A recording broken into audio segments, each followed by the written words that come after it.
करने वाले हैं पेट एग्जाम के बारे में। यूपी ट्रिपल एससी पीईटी 2021 का जो एग्जाम है उसके बारे में हम लोग यहाँ पर डिस्कशन करेंगे डिटेल में सारी चीज़ों के बारे में। और आप लोगों के जो बहुत सारे कमेंट्स होते हैं कि जो पेट एग्जाम है उसमें आपका स्कोर कितना होना चाहिए, और भी बहुत सारे आपके क्वेरी हैं, जैसे कि जो आप फॉर्म डालते हैं, जो भी फाइनल ईयर के स्टूडेंट्स हैं, जो ग्रेजुएशन के फाइनल ईयर में है, वो उन लोगों का बहुत ही ज़्यादा मतलब ये परेशान है। वो लोग लगातार कमेंट करते हैं कि उन लोगों का जो है एजुकेशनल क्वालिफिकेशन किस तरह से क्या कैसे क्या, तो सारी चीज़ों को मैं यहाँ पे आपको डिटेल में एक्सप्लेन करने वाली हूँ। और भी बहुत सारी जो कुछ न्यू वैकेंसी के लिए वेट कर रहे हैं, जैसे कि लेखपाल भर्ती, एजीटीए, वीडियो की जो न्यू वैकेंसी आएगी उन सब के लिए।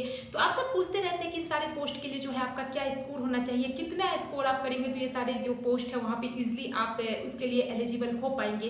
सारी चीज़ों पे हम लोग यहाँ पे डिटेल में डिस्कशन करेंगे। तो चलिए वीडियो को स्टार्ट करते हैं। लेकिन उससे पहले कहूँगी कि अगर आप UP triple SC PET exam के लिए तैयारी कर रहे हैं और आप एग्रीकल्चर ग्रेजुएट हैं, एजीटीए या फिर आप किसी भी ऐसे जॉब के लिए वेट कर रहे हैं जो कि आपका एग्रीकल्चर एंड अलाइड से रिलेटेड है, और आपको पीईटी एग्जाम देना है अभी, और या फिर आप लेखपाल या फिर वीडियो या फिर उत्तर प्रदेश में कोई भी ग्रुप सी की भर्ती के लिए आप इंतजार कर रहे हैं, तो आप लोग चैनल से जुड़ जाइए, चैनल को सब्सक्राइब कर लीजिए, क्योंकि इसी तरह की ऑथेंटिक न्यूज आपको यहाँ पे समय समय पे दी जाती है। तो चलिए आज के वीडियो को देख लेते हैं दोस्तों। देखिए, सबसे पहले तो आप सबको बता दूं, आप सब ने ये न्यूज़ देख ही लिया होगा जो सामने आप देख रहे हैं स्क्रीन पे, कि आपका जो एग्जाम है वो होने वाला है सितंबर मंथ में। अब ऐसे में आपके पास टाइम बस 2 महीने का ही बचा है तैयारी करने के लिए, क्योंकि सितंबर में पेपर होगा तो आपके पास जून जा रहा है, और उसके बाद जुलाई और अगस्त, ये 2 मंथ आपके पास होंगे। और आप नहीं तो जून को काउंट करेंगे, नहीं तो सितंबर को काउंट करेंगे, क्योंकि 2 मंथ ही आपको पढ़ने के लिए आपके पास होगा, और बाकी के टाइम पे आपको रिवीजन करना होगा। रिवाइज करना कितना जरूरी है आप सबको पता ही है इन सारे एग्जाम्स के लिए। तो आपके पास बस 2 मंथ का टाइम बचा है, और ऐसे में आप लोगों को इधर उधर किसी भी चक्कर में पढ़ने की जरूरत नहीं है। मैं आप सबको बार बार कहती हूँ, आप लोग इजीली कहीं भी बैठे अपने जो भी आपके पास बुक्स है उससे आप एग्जाम्स क्वालिफाई कर सकते हैं। बस आपको सही बुक पढ़ने की जरूरत है, और इस पे वीडियोज आ चुके हैं, डिस्क्रिप्शन में आपको लिंक मिल जाएगा। बस 2 से 3 बुक्स आप पढ़ेंगे, आपका एग्जाम इजीली क्वालिफाई हो जाएगा और आप अच्छा से अच्छा स्कोर कर सकते हैं। तो ये तो बात हो गई कि आप कैसे तैयारी करेंगे, किस तरह से इस 2 महीने में। अब हम चलिए आगे की चीज़ों पे डिस्कस कर लेते हैं। तो दोस्तों, सबसे पहला जो आप लोगों का बहुत सारा लगातार ही आप लोगों के कमेंट्स होते हैं कि आप लोग जैसे कहते हैं कि मैं ग्रेजुएशन के फाइनल ईयर में हूँ, तो मैं पेट के एग्जाम के लिए क्या अपना क्वालिफिकेशन भरूंगा, किस बेसिस पे एग्जाम दूंगा, ये सारी बातें आप लोग पूछते रहते हैं। तो अगर आप ग्रेजुएशन के फाइनल ईयर में हैं, या फिर आप 3rd ईयर में भी हैं, या फिर आप किसी भी 1st ईयर में हैं, तो आप सबको मैं ये कहना चाहूँगी कि देखिए, पीईटी एग्जाम जो है आपका वो हाई स्कूल बेसिक के इस पे हो रहा है। आपकी जो पीईटी क्वालिफाई करने की जो एलिजिबिलिटी है आपकी, वो हाई स्कूल ही है। तो आप हाई स्कूल के इस पे आप पीईटी क्वालिफाई कीजिए, और जो पीईटी क्वालिफाई करने के बाद जो आपका स्कोर कार्ड मिलेगा, आपको जो स्कोर बनेंगे वो 1 ईयर तक वैलिड होगा। इस 1 साल के इसमें अगर आप मान लेते हैं ग्रेजुएशन के फाइनल ईयर में है, और इस साल जुलाई में आपका ग्रेजुएशन कंप्लीट हो जाता है, और उसके बाद अगले 1 साल तक जो भी वैकेंसी आएगी उसके लिए आप एलिजिबल होंगे उस स्कोर कार्ड के बेसिस पे। लेकिन यहाँ पे है कि आपका स्कोर अच्छा खासा होना चाहिए, ताकि आप सारे जो भी पोस्ट आते रहे तो आप उसके लिए अप्लाई कर सके। क्योंकि आप यहाँ पर जो पीईटी एग्जाम क्वालिफाई करेंगे तो उससे आपकी नौकरी पक्की नहीं होगी। पीईटी क्वालिफाई करने का मतलब हुआ कि आप एलिजिबल हैं यूपी में जो भी ग्रुप सी की भर्तियां आ रही है उसके लिए अप्लाई करने के लिए। यहाँ सिर्फ और सिर्फ ये वाली बात है, आप लोगों को ये बात समझने की जरूरत है। तो आप लोग हाई स्कूल के बेसिस पे भर दीजिए, अगर आप ग्रेजुएशन कंप्लीट आपका नहीं है तो। और अगर आप ग्रेजुएशन कंप्लीट कर चुके हैं, आपका हो चुका है तो कोई प्रॉब्लम ही नहीं है, और अगर नहीं हुआ है तो आप लोग ये काम कर सकते हैं। और अगर आप फाइनल ईयर में हैं, जुलाई अगस्त में आपका कंप्लीट हो रहा है ग्रेजुएशन, तो आपके लिए बहुत अच्छी बात है। आगे जो भी वैकेंसी आएगी वहां पर फिर वो अपना सेट करके रखेंगे कि आपका ग्रेजुएशन इतना तक कंप्लीट होना चाहिए, या फिर इस भर्ती के लिए आपका जो है स्कोर इतना होना चाहिए, तो आप इसके लिए अप्लाई कर सकते हैं। ये सारी बातें आपको ध्यान में रखने की जरूरत है। तो उम्मीद करते हैं कि ये पॉइंट आपके समझ में आ गया होगा। अगर आपके समझ में नहीं आया तो आप मुझे कमेंट करके फिर से बताइए, मैं फिर से आपको सारी चीजें एक्सप्लेन कर दूंगी, या फिर आपके कमेंट का ही रिप्लाई देने की कोशिश करूंगी।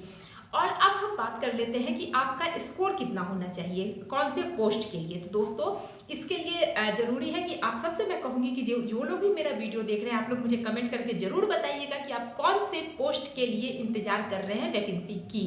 आप लेखपाल के लिए इंटरेस्टेड है या वीडियो भर्ती के लिए, या फिर आप एग्रीकल्चर के कैंडिडेट्स हैं और आप AGTA भर्ती के लिए वेट कर रहे हैं, क्योंकि आप सबको पता है 4000 सीटों पे AGTA की न्यू वैकेंसी आने वाली है जैसे ही ये वैकेंसी क्लियर होती है, और फिर केन सुपरवाइजर की भी वैकेंसी आने वाली है। तो एग्रीकल्चर ग्रेजुएट या फिर आप अलाइड ग्रेजुएट हैं तो आपके लिए बहुत अच्छा मौका है। तो आप कौन सी भर्ती से जुड़े हुए हैं, आप किस भर्ती के लिए वेट कर रहे हैं, आप मुझे कमेंट करके जरूर बताइए ताकि मुझे पता चल सके कि मेरे जो सब्सक्राइबर है या जो मेरा वीडियो देख रहे हैं वो किस किस भर्ती से जुड़े हुए हैं। तो दोस्तों स्कोर की हम बात कर ले। आप सब अक्सर पूछते हैं कि पेट में कितना स्कोर करना या फिर इसका कट ऑफ क्या होगा, ये सारी चीजें आप लोग हमेशा पूछते हैं। तो देखिए पेट में कोई भी जो पेट का एग्जाम होगा यहाँ कोई ये नहीं फिक्स किया गया होगा कि आपको इतना स्कोर आप कर लेंगे, इतना आपका कट ऑफ क्रॉस कर लेंगे तो आपकी नौकरी पक्की। यहाँ आपकी कोशिश होनी चाहिए कि आप टॉप से टॉप मतलब जितना अच्छा हो सके उतना एग्जाम में करें, उतना अच्छा स्कोर करें आप एग्जाम में।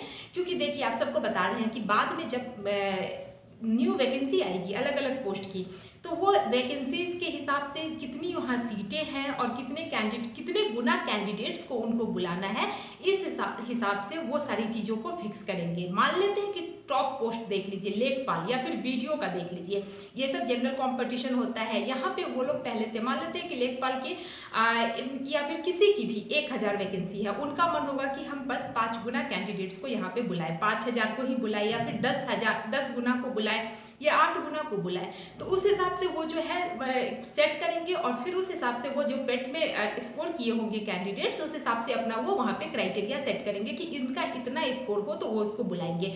तो वहाँ पे टॉप स्कोर वालों को ही फॉर्म भरने के लिए वो एलिजिबल हो पाएंगे। तो इसीलिए आप सबकी ये कोशिश होनी चाहिए अभी फिलहाल कि पेट में आप अच्छा से अच्छा हाई स्कोर कर पाए। आपकी कोशिश होनी चाहिए कि किसी भी हाल में 80 से ऊपर ही आपके स्कोर हो।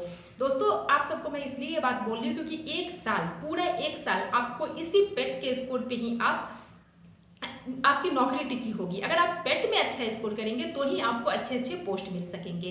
तो उम्मीद करते हैं कि मेरी बातें आपको समझ में आई होगी। अगर नहीं समझ में आई तो आप मुझे बेझिझक कमेंट करके पूछ सकते हैं। जो भी चीज़ें आप पूछेंगे मैं यहाँ पे उसके लिए रेडी हूँ आपको सबका रिप्लाई करने के लिए। तो दोस्तों पेट में जो है आपका स्कोर ये कभी आप लोग इसमें नहीं रहिएगा कि चलिए हम इतना कर लेते हैं इतना कर लेते हैं। आपका कोशिश होना चाहिए जितना ज़्यादा क्वेश्चन आप अटेम्प्ट कर सके।